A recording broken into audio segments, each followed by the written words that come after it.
Donc, en principe, on peut dire, on a les bases fondamentales. Nous avons les bases fondamentales concernant Flutter, la construction d'une application, c'est ce qu'on a fait hier. Donc, avec ce matin, on a les bases fondamentales concernant le langage Dart, les concepts de base. Alors, maintenant, on va commencer vraiment, on va dire, la partie dans laquelle il faut voir comment structurer le code d'une application, comment professionnaliser, comment, on va dire, faciliter la maintenance du code. Bien sûr, en appliquant des design patterns, donc c'est-à-dire il y a des patterns qui sont utilisés partout dans tous les langages. Et donc, quand vous faites la partie user interface, quels que soient les frameworks, vous aurez toujours besoin d'une solution de state management. Alors, c'est ce que je vais essayer de vous expliquer. D'abord, c'est quoi le problème? Alors, d'abord, pour faire le state management, il faut juste rappeler que dans Flutter, vous avez deux types de composants de base. Il y a les stateless widgets, stateful widget. Donc, si vous voulez gérer l'état de l'application, vous pouvez utiliser les stateful widgets. Ouais, avec stateful widget, vous pouvez régler vos problèmes, vous pouvez créer des applications mobiles. Mais le seul problème, c'est que quand vous travaillez que avec stateful widget, vous allez rencontrer des problèmes. Normalement, les problèmes que vous allez rencontrer précisément. D'abord, la première, c'est que vous allez voir, il y a un mélange entre la logique applicative et la logique UI, présentation. C'est-à-dire c'est ce qu'on a fait hier. Vraiment, c'est pas beau à voir. Hein. C'est-à-dire, vous avez un widget dans lequel vous avez du code Dart, des traitements, vous avez c'est-à-dire la logique de yellow state, et en même temps, vous mélangez avec la couche présentation. Alors là, c'est pas conforme du tout c'est-à-dire à la logique de l'ingénierie logicielle. Dans l'ingénierie logicielle, il y a un principe fondamental, séparer la logique présentation avec la logique applicative. Tout ce qui est la logique présentation, on va voir que juste la partie UI, mais tout ce qui est les traitements, tout ce qui est la gestion des données, donc ça, c'est des couches applicatives qu'il faut avoir. Donc il faut pas les mélanger, il faut séparer. Donc ça, c'est la première des choses. Séparer la logique UI avec la logique applicative. Le deuxième point de stateful widget, si vous vous rappelez, on avait fait un compteur avec incrémenté, décrémenté. C'est qu'à chaque fois que l'état change, vous voyez, donc on fait appel à la méthode setState. Et quand vous appelez, d'ailleurs vous avez l'exemple ici, myApp, material app, counter page, counter state, et puis vous avez ici, on déclare une variable counter. Ici, donc, dans counter state, on redéfinit la méthode build. Et puis, on représente, vous avez center, colonne, et on affiche le compteur, ici. Et quand je clique sur plus ou bien moins, pour incrémenter, ben, je fais appel à la méthode setState, c'est ce que vous voyez ici. J'appelle setState. Et vous savez, setState, qu'est-ce qu'il fait? setState, la méthode setState, il appelle automatiquement la méthode build. Donc, à chaque fois que tu fais setState, la méthode build, le stateful widget va s'exécuter. Et quand la méthode build s'exécute, il va régénérer scaffold, il va régénérer à part, c'est-à-dire il va recharger toute la page.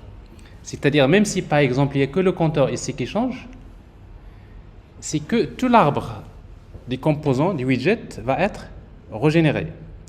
Alors à l'œil, on ne fait pas attention, on ne voit pas vraiment le problème parce que ça a l'air d'être bon, parce que c'est vrai, Flutter il optimise encore avec les constructeurs qui sont constants, donc on ne voit pas vraiment quelque chose qui cloche. Mais dans la réalité des choses, c'est qu'on consomme beaucoup de ressources, c'est-à-dire c'est pas bon. C'est-à-dire qu'en réalité, quand je clique sur plus ou bien moins, j'aimerais juste demander à Flutter, il n'y a que cette partie-là qui doit être mise à jour. Donc ici, le problème avec stateful widget, si vous utilisez des pages entières en tant que stateful widget, c'est pas bon. Donc ça génère toute la logique. Alors maintenant, si vous voulez régler ce problème avec stateful widget, ben, toutes les parties, par exemple cette valeur-là, cette partie qui change, ben, je vais créer carrément un widget stateful. Et comme ça, quand ça change, il n'y a que ce stateful widget qui va être régénéré et non pas toute la page. mais c'est coûteux. Donc tout ça, c'est coûteux. Alors, en fait, la solution, c'est d'utiliser une solution de state. Donc, le premier point. L'autre inconvénient, c'est que chaque page a son propre state. Donc, ce qui fait que si vous avez plusieurs pages, par exemple, vous avez une page d'authentification. Vous savez, quand je fais l'authentification, j'ai un token, j'ai les rôles d'utilisateur, j'ai les droits. Et quand je passe vers les autres pages, j'ai besoin d'utiliser les mêmes données d'authentification. Et le problème avec Stateful Widget, c'est que chaque page a son state. Il n'y a pas de moyen qui permet de partager les données de l'état d'un widget plutôt d'une page avec l'autre. Donc, c'est quoi la solution? C'est de penser à utiliser une solution de state management. Alors, l'idée principale, c'est très simple. C'est que, en fait, l'idée du state management, c'est d'avoir un objet centralisé quelque part dans lequel on va mettre les données de l'état de l'application, les données qu'on veut afficher. Et puis, chaque composant de la page, de toutes les pages, ils ont accès directement à cet objet-là. Donc, on va centraliser l'état de l'application. Alors, donc il y a des solutions. Alors, parmi les premières solutions qui étaient créées dans Flutter, il y a le provider. Provider, c'est l'une des premières solutions qui était utilisée dans Flutter. Et je vais en parler parce que justement, c'est la base de provider que en fait, Riverpod a été créé. Parce qu'en fait, Riverpod, c'est une réécriture de provider. Donc, ce qui fait que provider, l'idée principale, c'est quoi? Donc, c'est un mécanisme qui permet donc de gérer le state d'une application. Et l'idée, déjà, pour utiliser provider, vous aurez besoin d'ajouter une dépendance provider. Bon, ça c'est, en fait, je rappelle que j'en ai pas parlé hier, mais pour ajouter les dépendances, soit que vous l'ajoutez manuellement dans le fichier pubspec.yaml, ou bien vous utilisez la commande flutter pub add la dépendance provider. Donc c'est automatiquement, c'est beaucoup mieux de toucher le fichier. Donc généralement avec Flutter pub, ça permet de faire cette opération. Donc c'est quoi en fait l'idée principale? C'est qu'avec provider, il va tout simplement notre application quand elle démarre, my app. Vous voyez donc juste après l'application, on va créer un composant qui s'appelle multi-provider. Multi-provider, c'est un widget qu'on va créer. Et multi-provider, il attend qu'on lui donne un objet de type change notifier. Alors change notifier, c'est une classe qu'on va créer, par exemple notre compteur. Ce qu'on va faire, c'est qu'on va créer une classe qu'on va appeler counterState qui hérite de la classe change notifier. Et dans laquelle on déclare le state. C'est ça notre state. On déclare le compteur et puis on va ajouter les méthodes increment et decrement. C'est-à-dire j'ai l'état ou j'ai les méthodes qui permettent de gérer cet état. Et donc à multi-provider, on va lui transmettre un objet au démarrage, donc qui est instancié au démarrage. Et puis on va créer notre stateless widget. Cette fois-ci, on n'a plus besoin d'utiliser un stateful widget. Donc, je crée mes composants. Je crée tout simplement center, colonne. Et après, je vais afficher le texte. Mais regardez, avant d'afficher le texte, je vais d'abord créer un widget qui s'appelle consumer. Donc, consumer, qu'est-ce qu'il fait? L'objet consumer, il fait ce qu'on appelle une opération de subscribe. Il fait automatiquement subscribe vers le state. Il fait une souscription vers state change notifier. Alors, le provider, il est basé sur un design pattern que vous connaissez ou que vous devrez connaître qui s'appelle Observer. Donc, le pattern Observer, parce que quand vous parlez UI, vous parlez du state management, automatiquement le pattern Observer, il faut le comprendre. Je vous explique. PubSub, c'est Observer, exactement. Je vous explique, c'est très simple. Maintenant, le pattern Observer. Le pattern Observer, l'idée principale, c'est que moi, par exemple, je suis ce qu'on appelle un observable. Un observable, c'est la classe qu'on va créer ici. Donc, observable, ça veut dire quoi observable? Ça veut dire que moi, je suis un objet, j'ai des données. Par exemple, je suis quelqu'un qui est spécialisé dans le domaine de la recherche de l'emploi. Je reçois des données. On a les données. La source des données, c'est moi. Je suis un observable. Alors vous vous intéressez aux données dont je dispose. Donc vous devrez être ce qu'on appelle des observateurs, observers. Donc vous êtes des observateurs. Et pour que vous soyez des observateurs, des observers, qu'est-ce que vous allez faire? Vous allez faire un subscribe chez moi. Vous voyez donc l'observer, donc dans notre cas l'observer c'est qui? C'est consumer. Consumer c'est un observer. Qu'est-ce qu'il fait? Il fait un subscribe vers add change notifier. Donc change notifier c'est lui qui centralise les données, ou l'observable. Donc vous allez faire un subscribe chez moi. Ça veut dire quoi faire un subscribe chez moi? Tout simplement vous allez me donner votre adresse. Vous allez me donner votre téléphone, votre adresse. Donc moi, en tant qu'observable, je dispose d'une liste des subscribers. Je dispose d'une liste des adresses, de vos adresses. Une fois que vous faites subscribe, vous êtes tranquille.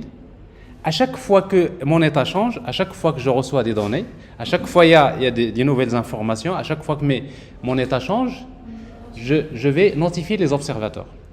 Je vous envoie des notifications. Notify observers. C'est-à-dire, vous allez recevoir des SMS où là, il y a voilà les nouveautés. Et dès que vous recevez l'information, vous allez vous mettre à jour. Vous voyez donc, vous avez plusieurs observateurs, plusieurs widgets qui peuvent faire des subscribes vers le même objet. Et dès que l'objet change de données, tous les widgets vont se mettre à jour. C'est ça l'idée principale. Donc c'est exactement ce qui va se passer ici. Donc consumer, il fait un subscribe vers l'objet. Et donc, ici, quand je clique sur le bouton plus, j'appelle counter state, donc à l'objet, parce que je vais avoir une référence vers cet objet-là. Et j'appelle la méthode increment. Donc ici, j'appelle la méthode increment. Et la méthode increment, qu'est-ce qu'il fait? Il va incrémenter le compteur, mais la méthode increment, il incrémente le compteur, mais en même temps, il fait appel à la méthode notify listeners. Ou notify listeners, c'est-à-dire il va envoyer la notification vers consumer. Consumer va recevoir la nouvelle valeur le compteur et il régénère le texte. Alors, toutes les solutions de state management, c'est le principe. Alors maintenant, le problème de provider, c'est très simple. Le provider, c'est très simple. Pour des cas simples, il n'y a pas de problème.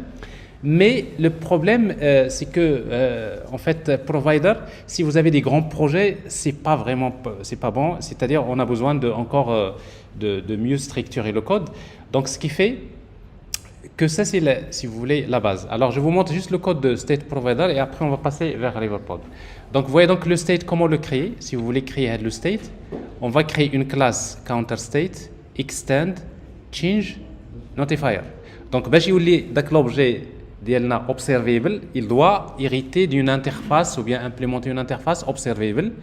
Et dans notre cas observable, what change notifier. Et puis on va déclarer le compteur.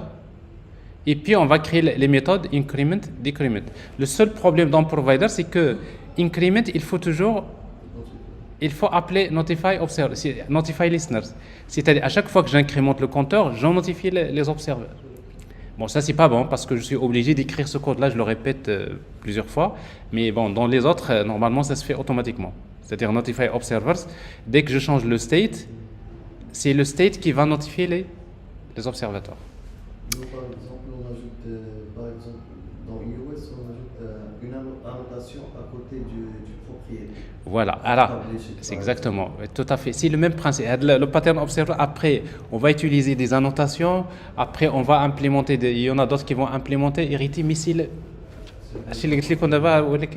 pattern observer, tu vois le principe PubSub, tu vois le pattern listeners. Listeners, c'est des observers. Tout ce principe-là, c'est la même chose. Donc, vous voyez, voilà, la première étape, c'est créer le state. Une classe séparée. Deuxième, c'est que maintenant notre application, ça c'est important, notre application, il commence MyApp, et MyApp, il commence, le premier objet qu'on va créer cette fois-ci, c'est multi-provider. C'est créer l'objet multi-provider, et dans multi-provider, regardez, on va spécifier les providers. Les providers, les objets qui contiennent le state. Parce que je ne suis pas obligé d'avoir une seule classe qui contient le state. Je peux avoir par exemple authentication state, je peux avoir counter state, etc. Je peux avoir plusieurs classes dans lesquelles, ici, je vais les instancier. Donc c'est pour cela que vous avez provider, c'est un tableau. Et je vois ici, j'appelle un provider de type change notifier provider parce que il est de type change notifier.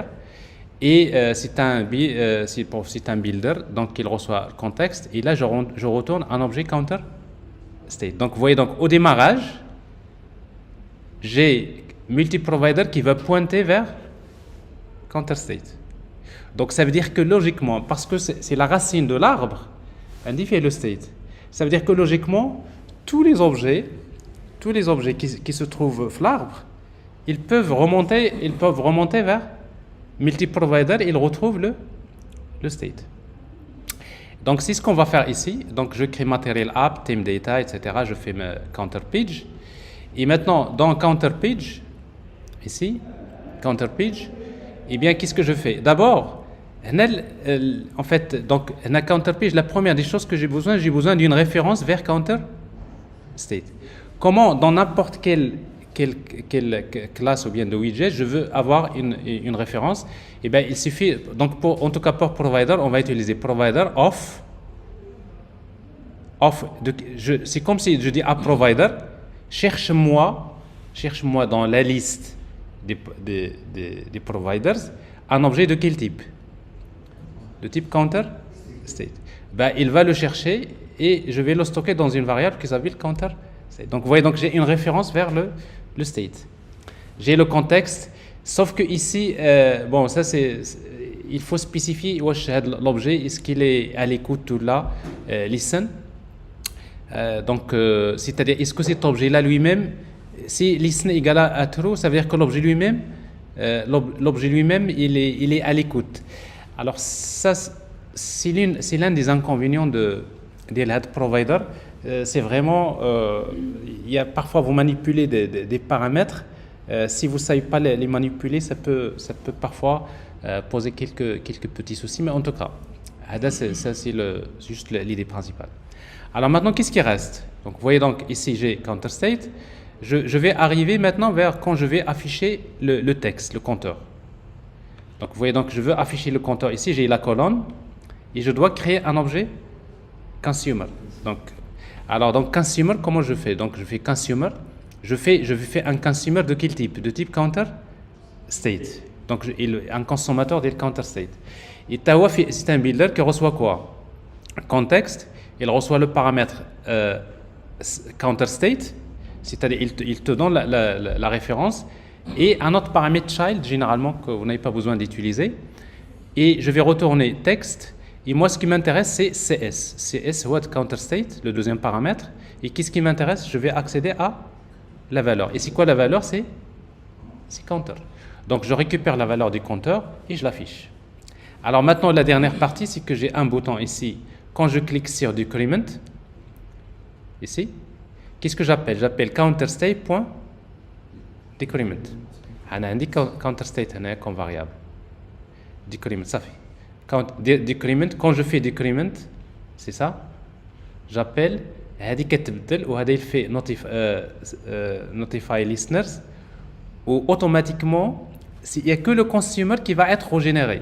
Il n'y a que la méthode build, la méthode build ديال le consumer qui va être réexécutée. Ça veut dire finalement, il n'y a que cette partie-là qui va changer, qui va être rafraîchie. Est-ce que vous voyez la différence? C'est clair?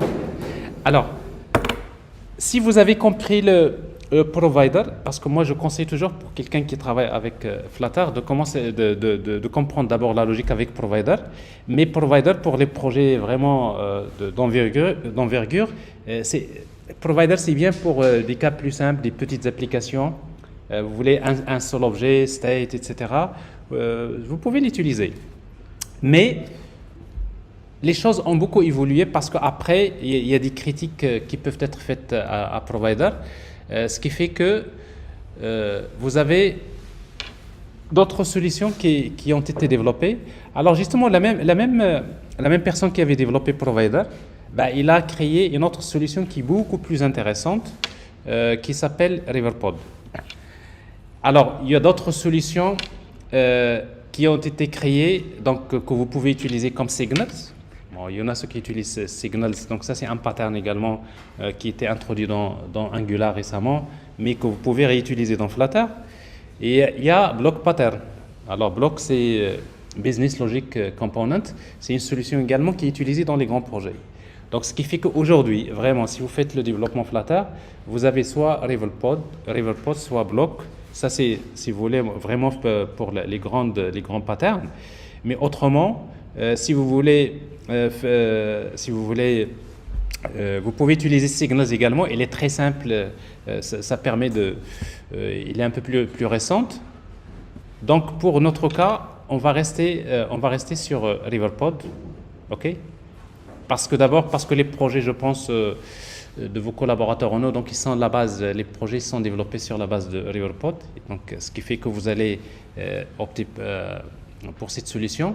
Mais en même temps, c'est une solution qui est très complète et très simple et en même temps très efficace. Alors, c'est ce qu'on va voir. Alors, l'idée principale, donc Riverpod, donc c'est une réécriture de provider. Et donc, vous avez en fait les concepts de base. Alors, dans les concepts de base, on va utiliser les providers, les consumers, provider container, provider scope, et après les refs. Donc, les concepts de base des providers. Alors, d'abord, les providers, c'est ce que je viens de montrer, c'est des fonctions, ça peut être des objets, qui renvoient une valeur mise à jour dans le state. C'est-à-dire, le provider, c'est quoi? Le provider, en principe, c'est une fonction, ou bien c'est un objet qui cache un state, qui va centraliser un state. Et bien tout simplement, c'est un objet pour lequel les composants vont faire du subscribe. Et dès que le state change, ben les composants vont recevoir le state. Donc le terme provider, c'est le même qu'on a vu tout à l'heure. Alors, les consumers, donc c'est les observers. C'est-à-dire c'est les objets qui vont consommer, qui vont faire un subscribe vers les providers. Dès que la valeur du state change, automatiquement le consumer va recevoir la valeur. Et puis vous avez ce qu'on appelle les provider containers, parce qu'en fait la même chose dans notre application. Tout à l'heure on avait commencé par multi-provider. D'abord un objet qui s'appelle provider scope. Alors provider scope, ou le premier objet que vous allez créer l'application basée sur Flutter. Donc, Head Provider Scope, c'est lui qui va exposer les providers. Donc, de la même manière, mais différemment. Encore mieux. Donc, c'est ce qu'on appelle, c'est un provider container. Head Provider Scope, c'est le conteneur d'elle, les providers. Parce qu'en réalité, les providers, c'est ça. Alors maintenant, dans Riverpod, pour créer les providers, il existe plusieurs types. Il y a notifier, state notifier, il y a provider tout court, il y a par exemple async notifier. Ça dépend, est-ce que vous consommez les données, est-ce que vous allez communiquer de manière asynchrone. Il y a stream notifier, c'est-à-dire dès que les données arrivent automatiquement, il les transmet. Donc ça dépend des applications. Donc ce qui fait qu'on aura besoin à un moment donné de faire la différence entre les deux. Mais dans un premier temps, on va commencer par le provider le plus recommandé pour les applications. Comme ça, vous maîtrisez d'abord. Et après, j'aurai l'occasion de revenir sur les détails. À travers les applications, on va traiter les autres. Alors, il y a également quelque chose de très important, c'est ref. Alors, à chaque fois, si vous voulez accéder à un provider, il faut y accéder. Tous les providers sont accessibles via un objet qui s'appelle ref. Et ça, c'est beaucoup plus intéressant. Pourquoi? Parce qu'il a le provider, l'un des inconvénients, c'est qu'à chaque fois, il vous faut déclarer une variable, mais dans Riverpod, il y a la méthode build, vous allez voir que la méthode build va recevoir un paramètre de type ref. C'est à partir de ref que je peux accéder directement aux providers. Donc, ref, c'est l'objet à travers lequel on va communiquer avec les providers. Donc, les concepts de base. Donc, si vous voulez voir maintenant, dans notre cas, on veut faire à peu près le même compteur, mais en utilisant la solution provider, plutôt Riverpod. Ben, je vais créer, c'est-à-dire, je vais créer un provider, en fait, ici, un notifier, class counter notifier, extend notifier. Et quand vous mettez notifier, vous spécifiez, regardez, c'est le type du state. Alors maintenant, ça dépend de votre état. Est-ce que vous gérez un int ou un float ou tout simplement une classe? Alors par exemple, vous gérez une liste de produits. Donc dans notre cas, on va créer une classe state qui contient la liste des produits. On va spécifier ici le type. Donc ça, c'est important. Et quand vous héritez counter, vous héritez de notifier, ben, tout simplement, vous héritez un attribut state. C'est-à-dire, en fait, c'est l'objet notifier qui gère le state. Alors ici, la première des choses, c'est que vous aurez besoin de redéfinir la méthode build, override.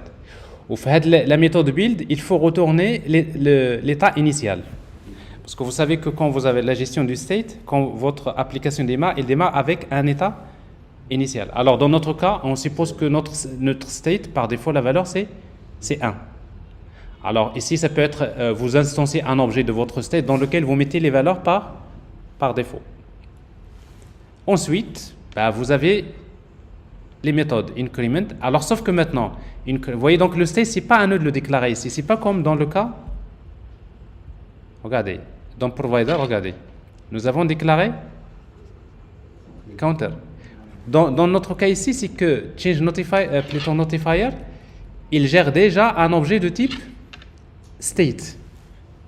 Il sait que le state, il est de type int. Donc, à chaque fois que vous voulez manipuler le state, il faut le manipuler via l'attribut state. Par exemple, on veut incrémenter, je vais faire state égale state plus 1. Je sais très bien pour moi, pour le state, c'est un... Mais si par exemple le state contient des produits, vous allez écrire state.product, etc. Donc, vous accédez à votre state, vous mettez... Donc, ça veut dire que vous avez une gestion des states qui est encapsulée dans l'objet notifier.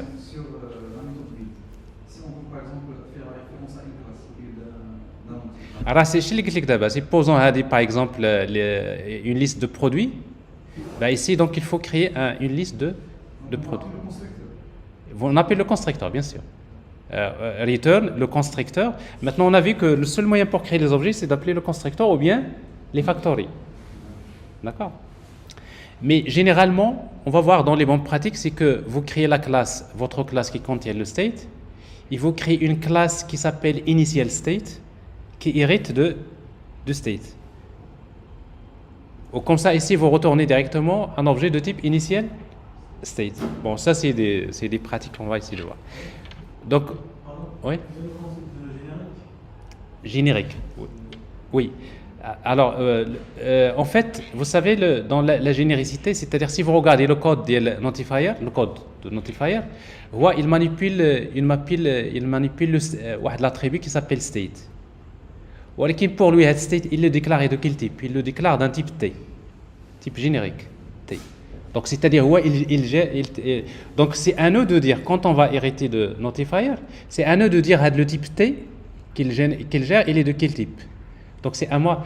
Donc, moi, je gère des doubles, toi, tu gères des produits, lui, il gère des consumers. Donc, ce qui fait que vous avez un state qui est générique. Alors, la même chose pour bloc, la même chose, c'est comme ça généralement que ça se passe pour le state d'une manière générale. Alors, vous voyez donc ici, ça c'est remarquez bien ici que أنا ما كنعيطوش على notify listeners. علاش؟ لأن هاد state il a un setter. Parce que normalement state il est privé. Il a un setter. Donc quand je fais state égale state plus, donc j'appelle le setter. C'est le setter de state qui fait notify listeners. Donc vous voyez, donc tout ça il est encapsulé dans notifiers. Alors maintenant, vous créez la classe. Maintenant, nous avons besoin de créer le provider. Alors, en fait, c'est ce qu'on appelle le notifier. Le notifier, c'est l'objet qui contient le state et qui a une logique. C'est l'observable, si vous voulez. C'est l'observable. Fait le state, fait les méthodes, etc. Alors maintenant, je voudrais, pour que les objets, pour que les widgets puissent utiliser le notifier, l'observable, Eh bien, il faut passer via ce qu'on appelle un provider. Donc, pour créer un provider, donc je vais créer une variable, par exemple counter provider, je vais l'appeler comme ça. Et maintenant, le provider, il est de quel type? Alors, je sais que j'utilise ici notifier, donc je dois choisir un provider qui est de type notifier provider. Donc, au head notifier provider, et c'est quoi le type du notifier? C'est la classe. C'est counter notifier. Donc, il faut spécifier le type le notifier. Et le deuxième paramètre, c'est le type du state. Et après, je vais retourner un objet de quoi? De counter notifier.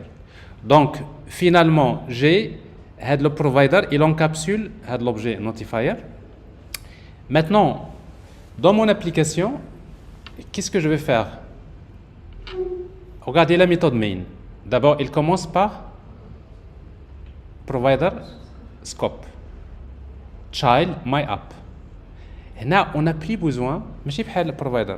Tu exposes les non, provider scope là, automatiquement provider scope il est reconnu par les providers.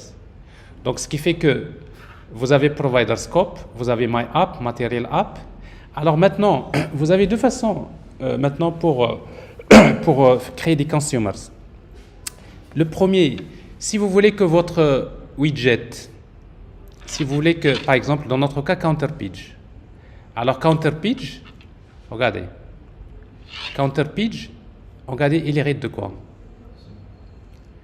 Donc, vous avez, au lieu d'hériter de stateless widget ou bien stateful widget, vous avez deux classes, soit consumer widget ou bien consumer stateful widget. D'accord? Alors, si vous héritez de consumer widget, ça veut dire que vous avez c'est un stateless, n'est-ce pas? Ou en même temps, il est un consumer. Et quelle est la différence? Quand vous allez redéfinir la méthode build, vous allez regarder la méthode build, il reçoit deux paramètres. Le premier paramètre, c'est quoi? C'est build context, c'est stateless widget, mais il ajoute un deuxième paramètre. C'est quoi? Widget ref. C'est l'objet qui est le plus important parce que c'est à partir de ref que je peux accéder à tous les providers. Donc c'est le terme dont j'ai parlé tout à l'heure, ref, n'est-ce pas? Donc les refs, c'est cet objet-là. Donc je fais ça, j'ai ref. Alors maintenant, je voudrais maintenant dans app bar.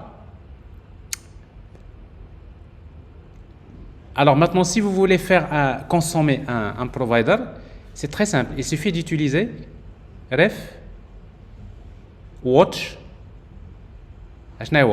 c'est-à-dire subscribe. Vers quoi? Vous cherchez le provider. Le provider, il y a de la variable qu'on a créée ici. Add counter. Donc vous voyez maintenant, donc je suis en train de faire un subscribe vers counter provider. Et dès que vous faites subscribe, dès que la valeur maintenant change, automatiquement il reçoit l'information et on va l'afficher. D'accord? Alors ici donc c'est parce que c'est un int, on l'affiche directement. Maintenant, quand je clique sur le bouton, je voudrais incrémenter. Comment je peux accéder? Eh bien j'utilise encore ref. Cette fois-ci, je vais utiliser la méthode read. Read, ça veut dire quoi? Je vais d'abord chercher le provider. Le provider. Ou counter provider. Regardez, counter provider, c'est ça. Qu'est-ce qui m'intéresse dans counter provider? Le notifier. Donc c'est pour cela que on doit ajouter ici point notifier. Et donc, si vous faites notifier, automatiquement, il va vous retourner cet objet-là. Counter, notifier. Et donc, j'appelle ici, regardez, la méthode point decrement. Point increment, decrement, et le problème est réglé. Donc, moi, je me suis concentré sur un seul type de provider parce que je ne veux pas vous compliquer un peu les choses au début, parce que le provider le plus, on va dire, le plus utilisé, plutôt le plus recommandé, Wahed Notifier et A5 Notifier, c'est ce que je viens de vous montrer ici.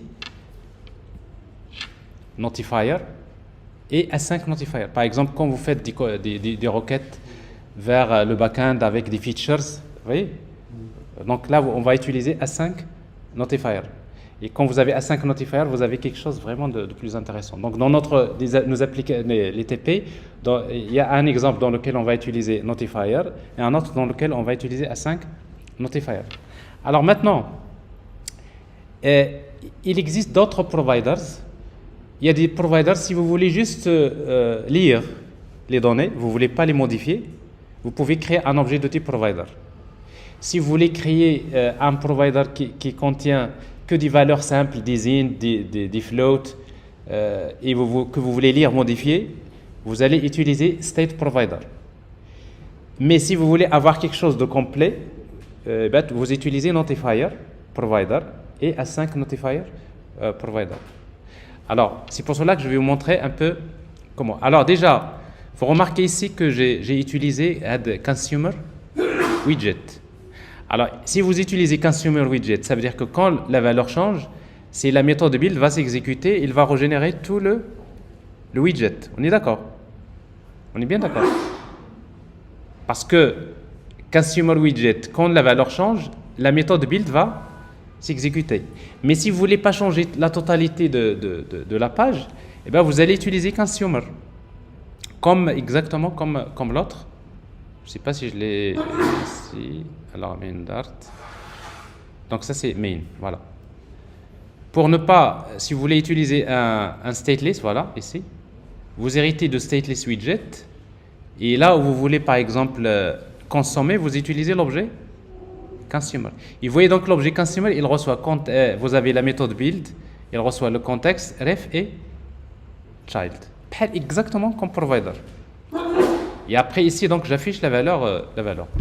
Dans ce cas-là, quand ça change, il n'y a que ce consumer qui va être mis à jour. La même chose, je mets ici un consumer et là je mets un consumer. N'est-ce pas? C'est-à-dire, je vais juste vers... Parce que ici, la partie app bar, je voudrais, parce que ici, il y a un provider qui s'appelle counter, plutôt step. On a le provider qui counter value. Parce que quand je clique, je vais incrémenter le conteneur avec le step qui se trouve dans un autre provider. Donc, je peux utiliser plusieurs providers, mais ça c'est des exemples qu'on va voir. Même pour le on-press, on doit englober le bouton par consommer. Quand on veut faire le ref. Oui. Alors, maintenant, c'est normal parce que si vous n'héritez pas de consumer widget, vous n'avez pas head ref. Et tant que vous n'avez pas ref, par exemple, tu es dans le bouton, donc il faut envelopper avec consumer. Ref, tu accèdes. Donc c'est à peu près ça. Donc je pense que si vous avez compris ça, c'est suffisant. Alors la différence, c'est une bonne question. Alors watch, on va l'utiliser quand on veut faire subscribe, c'est-à-dire je fais subscribe vers le provider. Dès que l'état change, je reçois la valeur. Et read, on va l'utiliser quand on veut invoquer des méthodes qui se trouvent dans le notifier. Vous voyez? Donc quand je clique sur un bouton, j'ai besoin d'appeler une opération. Donc j'utilise read. Mais watch, j'utilise juste pour faire subscribe et j'écoute. Dès que la valeur change, je reçois le state et je l'affiche. Là, il reçoit la valeur actuelle. Exactement. Alors, justement, c'est ce qu'on va voir ici. Alors, bon, déjà, avant qu'on fasse un premier exemple pour comprendre, il faut juste noter qu'il existe plusieurs syntaxes pour créer les providers. Alors, déjà, il y a, comme je disais, il y a provider. Donc, si vous voulez créer un provider sans passer par le notifier, regardez, je crée un provider directement, qui reçoit ref, c'est une fonction. Et il va retourner la valeur. C'est un provider qui va retourner une valeur. La valeur 2, ça peut être par exemple, je me connecte vers un repository, j'envoie une requête vers la base de données, je récupère la liste des produits. Et donc, ce qui fait que la même chose, dans mon application, si je veux utiliser counter step provider, counter. Vous voyez donc, par exemple, je sais que moi, je veux incrémenter le compteur avec un pas. Ou avec le pas, Bon, c'est une valeur qui se trouve, qui va être générée, parce que qui va être encapsulée par un counter state provider. Donc pour le moment, il retourne 2. Donc si je veux faire ici directement utiliser add counter state, ben je fais ici, regarde, je fais ref watch counter state provider. La valeur de elle est là. Mais si jamais la valeur change, ben automatiquement il va changer. Mais le problème maintenant, c'est que avec provider, il est en lecture. Je ne peux pas changer. Donc si vous voulez juste créer un provider qui va juste lire, aller vers, par exemple, vous démarrez l'application, j'envoie une requête vers la base pour récupérer la liste et que je vais afficher. C'est-à-dire c'est que des providers en lecture. Alors, vous n'avez pas besoin de créer un notifier provider. Vous pouvez utiliser un provider comme ça, de la même manière. Alors ça, c'est des techniques. Alors, je ne vais pas rentrer parce qu'après, il y a state provider, il y a state notifier. Notifier, j'en ai parlé. Il y a après des exemples d'applications qu'on va essayer de créer, mais on y arrive tout doucement. Alors, autre chose, c'est que pour créer les providers, il existe 2 syntaxes avec Riverpod. La première, soit utiliser, par exemple, ici pour créer un provider, je peux utiliser par exemple feature provider. Feature provider, donc ici par exemple, je récupère une liste d'objets de type to-do, une liste de type to-do modèle, d'accord. ولكن هذيك la méthode اللي في le repository, il retourne un objet de type feature, c'est-à-dire dans ce cas-là, je vais utiliser ici feature provider. Alors ici donc je vais, vous voyez donc le provider que j'ai ici, qu'est-ce qu'il fait? Il utilise ref parce qu'il va encore accéder à un autre provider qui s'appelle to-do repository provider, parce que le repository Tawa il est exposé via un provider et j'appelle la méthode get to-dos. Donc la méthode get to-dos, qu'est-ce qu'il va faire? J'appelle le repository, il envoie la requête vers le backend, il récupère la liste to-dos, il va la retourner sous forme de quoi? De feature qui contient une liste de 12. Ok? Donc, c'est la première syntaxe. Regardez, c'est un provider en lecture. La deuxième syntaxe, c'est d'utiliser les annotations. Alors, la deuxième façon. Alors, maintenant, après, par la suite, on va commencer par la syntaxe classique. Après, on va utiliser les annotations. Avec les annotations, regardez ce qui se passe. Ce qui se passe avec les annotations, c'est que vous allez créer une méthode qui retourne directement une liste d'objets. Et vous retournez votre résultat. Et après, cette méthode-là va utiliser l'annotation Riverpod. L'annotation Riverpod, ça veut dire que c'est un provider. OK? Alors, la variable, l'ismita to-do provider, donc automatiquement, eh bien, vous aurez besoin d'utiliser ce qu'on appelle un Riverpod generator. Et Riverpod Generator, c'est lui qui, à partir de ça, il va générer des codes. Il va vous générer un fichier que vous n'allez pas écrire vous-même, qui va s'appeler providers.generator.dar. C'est à moi de dire, génère-moi les providers dans ce fichier. Donc, la syntaxe, feature provider de liste de ça, vous n'aurez plus besoin de la créer. Et bien, c'est automatiquement, il vous crée des providers. Donc vous allez vous concentrer juste, j'ai besoin d'un provider pour cette fonction. J'ai besoin d'un provider pour cette fonction. Donc, il suffit d'utiliser la notation Riverpod, ben, le provider, il est généré. Et donc, dans votre code, vous allez voir le fichier que vous créez et vous allez avoir un fichier qui va être généré. Donc, vous avez 2 façons de travailler. Alors, dans un premier temps, on va utiliser la façon sans générateur. Et après, on va utiliser le Riverpod Generator. Parce qu'avec Riverpod Generator, il vous génère du code qui est très très bien fait. Parce que si vous créez parfois les providers, ou les providers, ils ont des caractéristiques, par exemple, autodisposable. Autodisposable, ça veut dire, si par exemple, vous avez un provider, il n'y a aucun, par exemple, s'il n'y a aucun consumer, il va le libérer. Donc, les choses, normalement, si vous voulez, c'est à vous à un moment donné de savoir. Mais avec les annotations, il choisit une configuration qui est recommandée. Donc, ce qui fait que on va faire les deux. Est-ce que c'est clair? Alors maintenant, on va essayer de créer un projet. On va créer une première application avec un compteur. On va regarder un peu ce qu'on vient de faire. Et après, on va essayer d'utiliser, notamment surtout pour l'après-midi, on va travailler avec le use case. Un use case qui permet de gérer une liste en fait, de produits et un use case dans lequel on va faire une authentification comme ça avec le chatbot. Donc il y a plein d'exemples. Moi, en tout cas, voilà. Alors, block pattern, je ne vais pas en parler parce que ça, c'est vraiment pas ça sert à rien de travailler sur deux solutions de state management en même temps. Il faut travailler il faut la maîtriser. Si jamais vous êtes dans un autre cadre de projet, vous passez à bloc, finalement, vous allez retrouver à peu près les mêmes concepts. Voilà. Alors, donc, on va créer un nouveau projet. Alors, on va créer un projet, donc Flutter Create. Alors, le projet, on va l'appeler donc Riverpod _app. Riverpod app, je vais l'appeler Renault parce que j'ai plein de Riverpod app. J'ouvre le projet avec code, VS Code, voilà.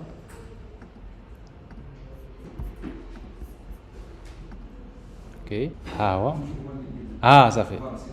Voilà, il me demande de placer la fenêtre, c'est ça? Choisis la deuxième. La deuxième. هذه هذه وعاد كنكليكي على هذا. Voilà. Ça c'est plus parce que ça je le fais mais pour l'émulateur ça tient pas. Donc voilà. Donc c'est pour vous faites la même chose. Si vous le faites pas, plus pratique. C'est bon? Alors donc on va exécuter notre appli main. Donc ça c'est un compteur classique, etc. Voilà, donc le compteur avec stateless widget. Alors nous donc on veut utiliser donc Riverpod. Alors déjà c'est important de jeter un coup d'œil sur le site de Riverpod. Flutter. voilà. Et vous allez trouver Get Started, vous avez c'est une documentation complète, surtout pour les dépendances. Donc pour installer Riverpod, vous aurez besoin d'utiliser Flutter pub add Flutter Riverpod. Ça c'est la première des choses. Voilà, donc au niveau du terminal, on va installer Flutter pub add Flutter _ Riverpod. Ça c'est la première des choses. Donc la dépendance est installée. Et puis donc nous allons d'abord créer notre notifier. Alors ici, je suppose que dans la partie fichier, alors ici donc dans lib, on va créer un sous-dossier. Normalement, en fait, tout ce qui est les providers, si la partie il se trouve dans la couche applicative. Donc c'est-à-dire on peut créer un sous-dossier qu'on va appeler application. Après on va retrouver un peu progressivement l'organisation, on va trouver les repositories, on va trouver notre structure après. Donc ici dans application, je vais créer le fichier que je vais appeler counter notifier counter. Alors je l'appelle providers, comme ça je vais centraliser tout pour le providers.dart. Pas de problème. Donc ici providers. Alors si je veux créer en fait un provider sous forme d'un notifier, on va commencer par ça. Donc on va créer une classe que je vais appeler counter notifier extend notifier. Alors ça c'est notre package qu'on a installé. Et après on spécifie le type du state. Alors dans notre cas on va gérer un state qui contient un seul int. Alors vous aurez besoin de redéfinir la méthode. Alors quelle méthode? Build. Je rappelle que la méthode build, qu'est-ce qu'elle fait? Il faut retourner quoi? Le state initial. Alors je suppose que mon compteur initialement, mon state il est initialisé avec un entier qui est égal à 10. Et puis je vais créer des méthodes qui vont gérer ce state. Increment. Alors pour incrémenter, je vais directement changer le state. Donc state égale state plus 1.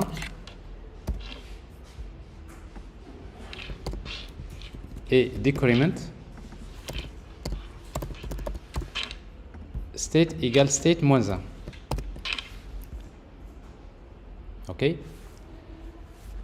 Alors, après, donc ça c'est notre notifier. Alors maintenant, nous avons besoin de créer le provider. Exposer le notifier, on va l'exposer via un provider. Alors pour cela, donc, je vais créer une variable final que je vais appeler counter provider. Je vais l'appeler comme ça.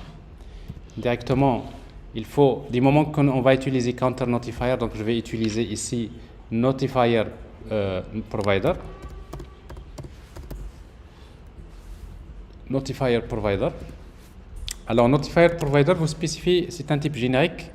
D'abord le premier c'est le type de notifier, c'est counter notifier, et le deuxième c'est le type du state. Donc c'est une fonction, ok, mais c'est une fonction qui reçoit une fonction qui reçoit le paramètre ref.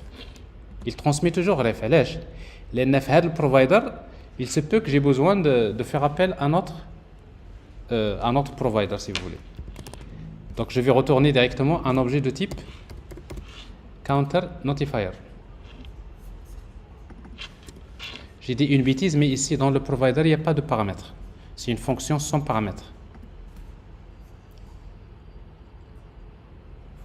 Parce que c'est pas ici qu'on n'aura pas besoin de ref. Ici, on va l'utiliser. Bon, en tout cas pour notifier, la fonction n'a pas de paramètres. Parfois, il y a des notifiers, des providers pour lesquels la fonction elle reçoit l'objet ref. Donc, il y a la première des choses que vous allez faire.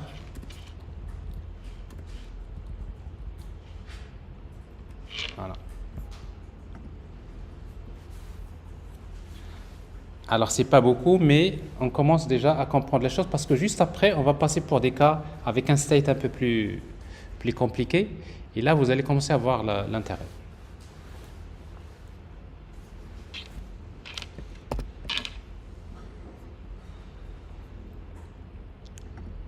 C'est bon? Je passe? Ok, parfait. Alors, maintenant, on va revenir à directement à notre main. On va effacer tout ça et on va recréer notre application pour ne rien rater. Alors, void main.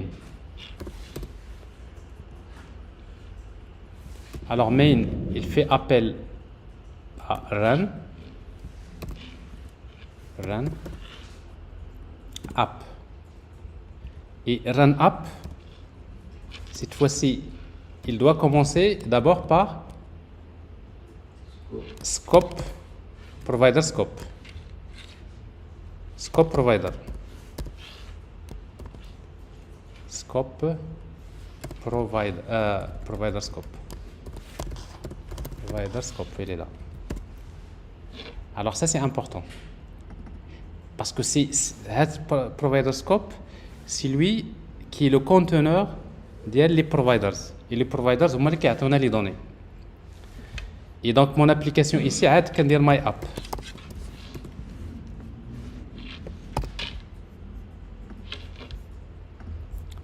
Et puis je vais créer stateless. Maintenant, je n'ai plus besoin de stateful, donc je vais créer un stateless widget. Alors ici, donc, je vais créer my app. Je peux la laisser ici, donc stateless widget, my app. Pas de problème.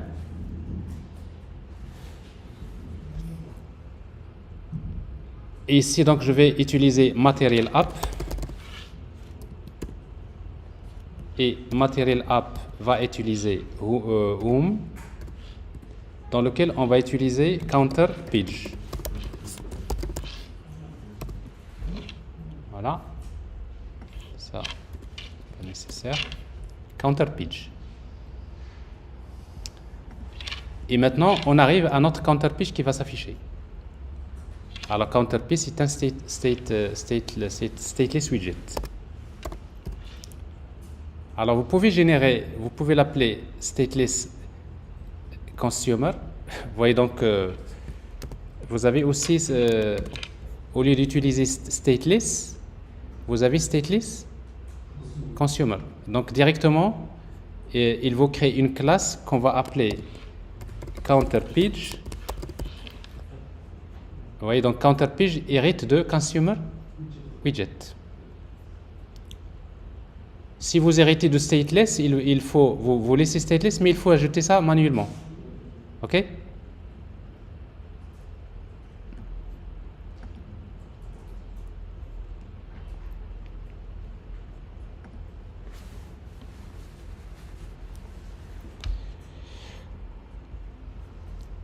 Alors, maintenant, dans la méthode build, on va maintenant faire un subscribe vers notre compteur, notre notifier. Pour le faire, je vais déclarer une variable final que je vais appeler counter state égale à quoi? Égale ref watch. Je vais faire watch de quoi? Le provider. Et le provider, je l'ai appelé counter provider. C'est une variable. Donc, il y a de la variable que j'ai créée ici, counter provider.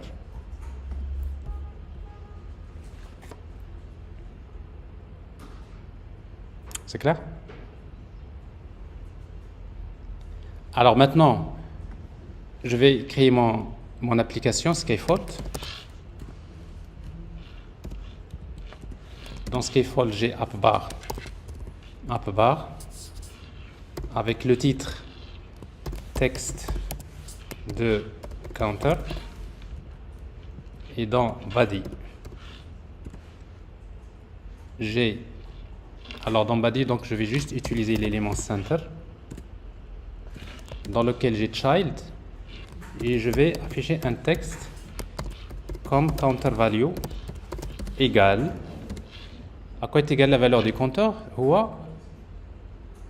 add counter state.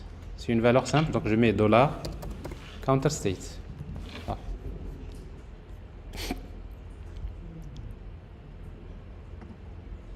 Counter state. Et j'ai les boutons floating action buttons. Je vais utiliser une ligne row avec main axis alignment and. Comme ça, je mets les deux boutons avec children. J'ai deux floating buttons. On presse icon. La child, c'est icons remove.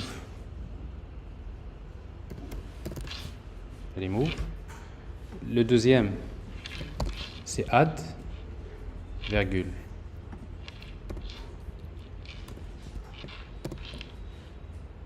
Le deuxième, c'est add. Alors ici, je vais utiliser floating bottom.small. Small. Add. Et le troisième, ça va être refresh pour vous montrer comment on rafraîchit un provider. Refresh.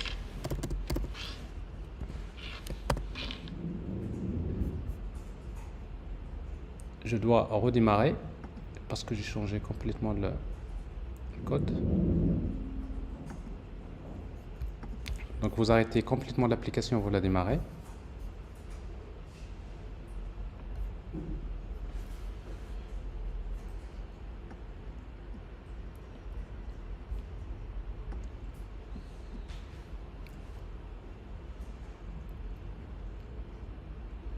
Voilà, donc vous allez remarquer déjà la valeur des compteurs par défaut c'est 10.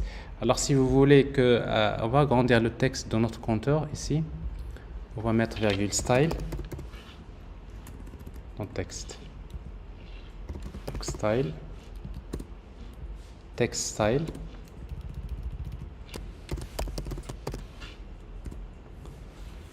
Alors font size, donc maintenant on sait maintenant comment gérer. Je vais mettre 23. Voilà. Compteur. Alors les boutons je vais les mettre à droite ici. Si pas center c'est end. Voilà.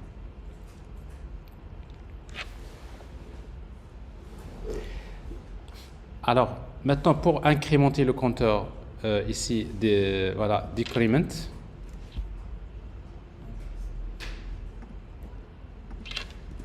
Alors pour décrémenter, qu'est-ce qu'on va faire? On va faire ref.read. H counter, c'est counter provider. Point notifier. Au moment de notifier, tu accèdes directement au notifier et là tu as les méthodes. Ici, decrement.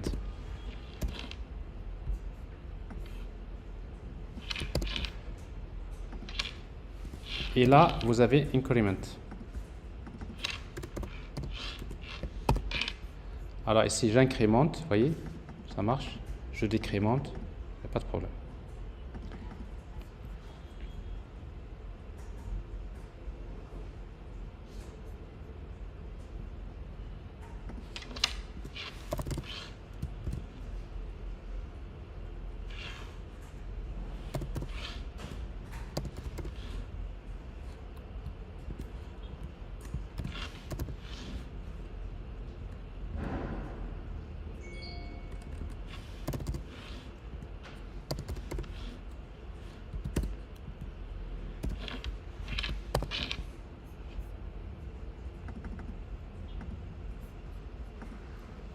Alors une autre chose, donc c'est pour faire refresh.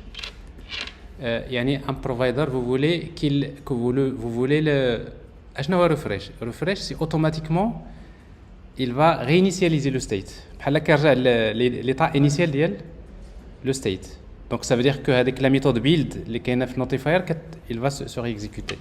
Donc si vous voulez faire un refresh, vous avez plusieurs façons de faire. Soit vous faites ref.read, c'est pas ça. Ref, soit vous mettez invalidate notify counter notifier provider. Invalidate normalement, vous voyez, donc je suis sur 11, je clique, hop, il revient à ça. La deuxième, c'est d'utiliser refresh. Ref.refresh counter provider directement. Et ça marche également. J'incrémente, je décrémente, je fais refresh. Donc il revient à 10 parce que 10 c'est la valeur initiale. La différence entre invalidate, c'est une méthode void, alors que refresh, il retourne la valeur du compteur lui-même. Donc si vous voulez l'utiliser ailleurs, c'est pour cela qu'il vous souligne, il vous dit refresh, il retourne une valeur que vous n'avez pas stockée dans une variable. C'est pour cela qu'il est un peu grisé comme ça, mais ça marche, il n'y a pas de problème.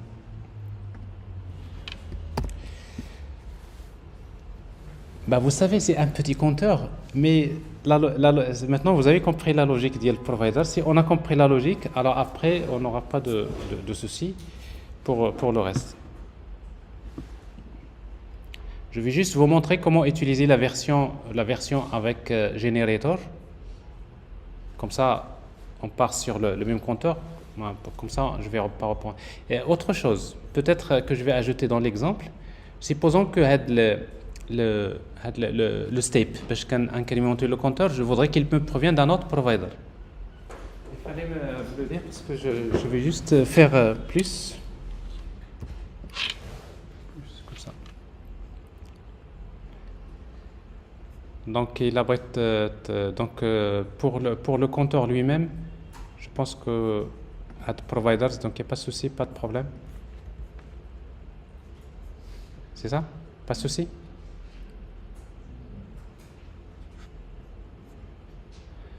Alors regardez ce que je vais faire, je vais ajouter un autre provider. Mais cette fois-ci, c'est pas notifier. Je vais juste créer un simple provider, final. step provider égale provider de type int. Alors c'est une fonction qui reçoit ref et qui va retourner par exemple la valeur de return 5, return 2. Supposons je voudrais incrémenter, mon compteur, je vais l'incrémenter avec un pas. Le pas il est retourné par un autre provider. Donc qu'est-ce que je vais faire ici? Donc vous voyez ici, counter notifier, ok, counter notifier. Ici donc je peux consommer un autre notifier. Donc je peux faire un watch, n'est-ce pas? Je peux faire par exemple ici step int step égale à quoi? Égale ref. Vous voyez donc ref, je l'ai hérité de notifier. Et je peux faire encore read step provider. Et au lieu d'utiliser ici 1, je vais utiliser step. Là, je fais step. Ouais, je reprends la même chose ici. Step. Vous voyez donc un provider qui utilise un autre provider, c'est comme ça que ça va se passer. Un provider qui utilise un provider, chaque provider lui-même, il a besoin de collecter les données dans d'autres providers. Alors, maintenant, si vous faites ça, on va juste vérifier. Après, je te laisse poser la question. Je fais refresh. Alors, ici, si vous cliquez, vous voyez donc c'est incrémenté de 2, n'est-ce pas? Je clique, il est incrémenté de 2. Si je change ici 2, je mets 4, CTRL S, j'incrémente, vous voyez c'est incrémenté de 4. Décrémenté de 4. C'est clair? Oui, la question. On peut avoir un notifier qui écoute un autre notifier. Oui. C'est la même chose. J'écoute quoi? J'écoute un provider. Il y a notifier, il y a state provider, il y a n'importe lequel. Donc vous voyez, donc le notifier, il écoute quoi? Step provider. Bah, il récupère la valeur. Mais si jamais, par exemple, moi je change la valeur, je veux que si jamais la valeur de step elle change, il doit notifier. هي هذه. Donc غادي نبدل هذا بنوتيفاير وصا مارشي با بروبليم. Donc pour le moment, c'est un simple provider en lecture. Le provider, c'est en lecture. Mais si vous voulez créer un notifier, un autre notifier qui permet de gérer le pas, vous le faites. Mais techniquement parlant, dans notre cas ici, on n'a pas besoin de créer un autre notifier. On crée tout simplement un state qui contient la valeur du compteur et la valeur du pas. Le state c'est fait 2 variables. Et après, on va les gérer dans le même notifier, n'est-ce pas? Alors ici, donc, je vous montre juste comment faire. La dernière chose, c'est que si vous voulez travailler avec la version Generator, alors qu'est-ce qu'on va faire? Il vous faut d'abord installer les dépendances. Vous voyez ici, donc, Generator. Si vous allez Riverpod Generator, il vous faut installer Annotation, Riverpod Annotation et Riverpod Generator. C'est ce que je vais faire ici.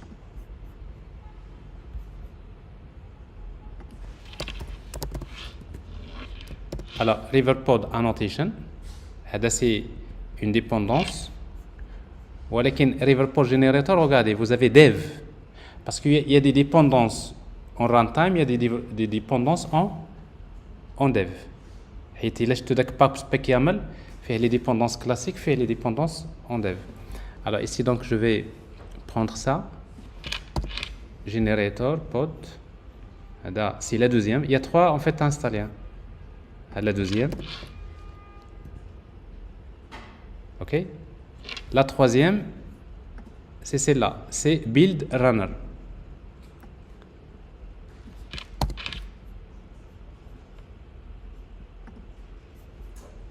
build runner. Alors, si vous installez les trois dépendances,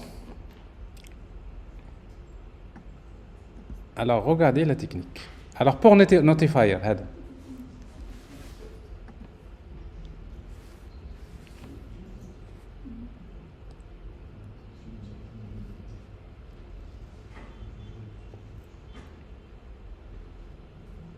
c'est bon?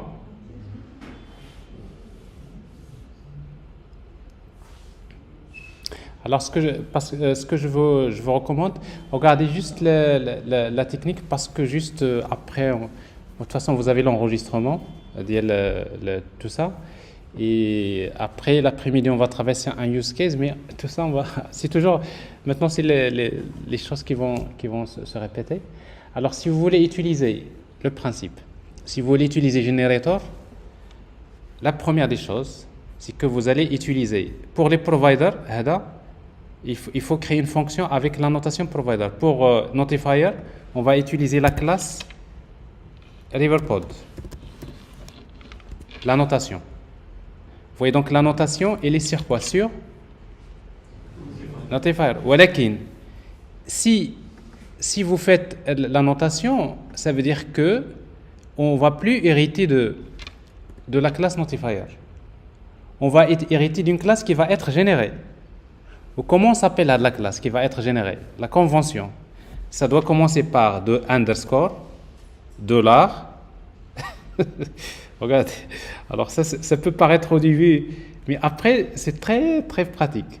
Dollar avec le même nom de la classe.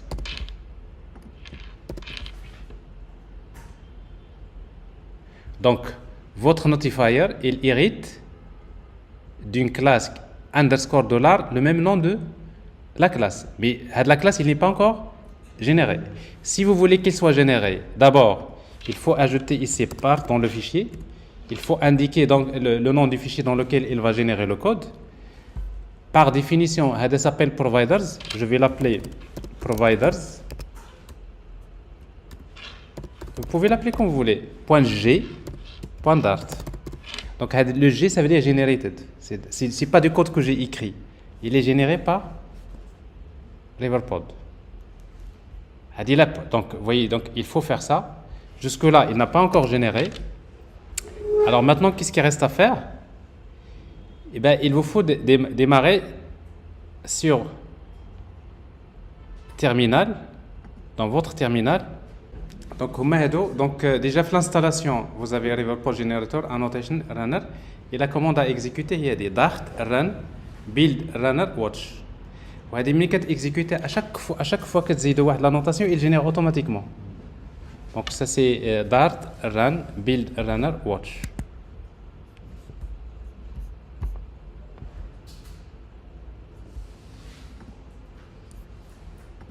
Dart. OK. Run, build, runner, watch. Alors si vous faites ça, il va démarrer. Donc il faut démarrer le watch. Là d'abord il surveille فيما عندكم في الكود واحد la notation RiverPod كيقلب على الفيشي il génère. Très efficace. Alors si vous enregistrez votre code ici, vous voyez, donc la classe il est générée. Alors maintenant je n'ai plus besoin de ça. Le provider que j'ai créé ici, regardez, ça je le mets en commentaire.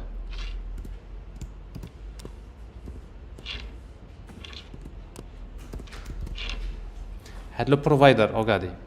Maintenant vous n'avez plus besoin de créer notifier provider parce que notifier la variable counter provider, il est déjà généré dans ce fichier. Si vous regardez ce fichier là, vous allez trouver un fichier généré dans lequel vous allez avoir les autodisposibles. Il fait vraiment il vous fait des providers mais dans lesquels il respecte globalement les bonnes pratiques.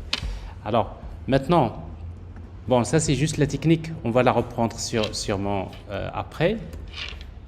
Mais si vous regardez votre code de widget. Ici, nous avons maintenant la variable counter provider ما بقاش غتقلبوا على counter notifier provider, c'est-à-dire la variable qui a السميه ديال la classe provider. Alors vous exécutez votre application, ça va marcher, il n'y a pas de problème. Donc vous avez deux façons de faire, soit la syntaxe. Alors ça peut paraître au début qu'elle ouais, tout ça, qu'est-ce que ça a ajouté? Ça a ajouté juste une variable. Ça peut paraître peu, mais avec le temps, quand vous avez beaucoup de providers à créer, vous allez finir par créer les variables. Le premier provider, le deuxième, le troisième, les variables, à un moment donné, ça va faire beaucoup. Mais avec les annotations, il suffit d'utiliser l'annotation, c'est lui qui va créer le provider. C'est ça l'idée principale. C'est clair? Parfait. Voilà, alors ça c'est